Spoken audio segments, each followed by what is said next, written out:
Okay, so magandang araw po sa inyong lahat. Ngayon ay mag-unbox po tayo. Order po natin na Bible cover. Balat po ito. Huwag na natin patagalin. Buksan na po natin.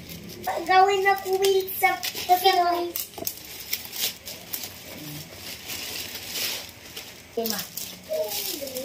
Ito siya. Pan po ito. XL. Extra large.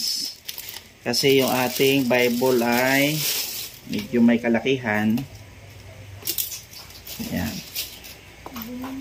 XL siya. So, okay naman yung pagkabalat niya. Oh. Ayos naman.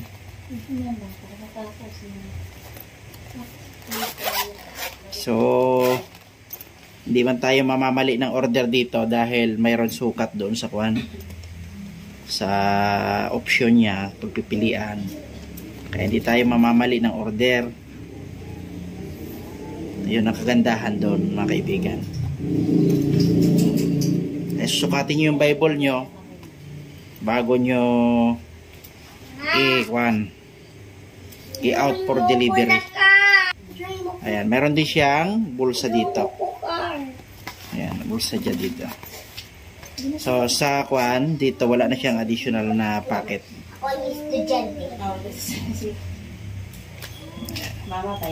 So, kunin natin yung ating Bible para masukat natin.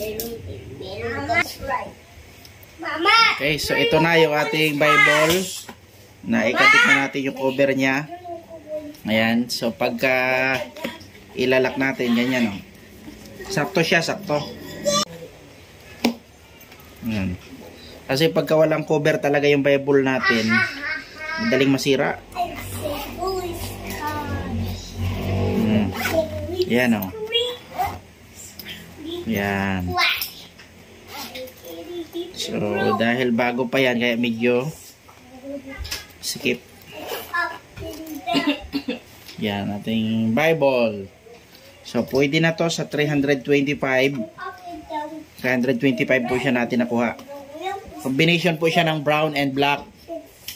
Ayan. Yan po yung ating bagong Bible cover. Okay, very good. Sana tumagal siya. Di agad masira.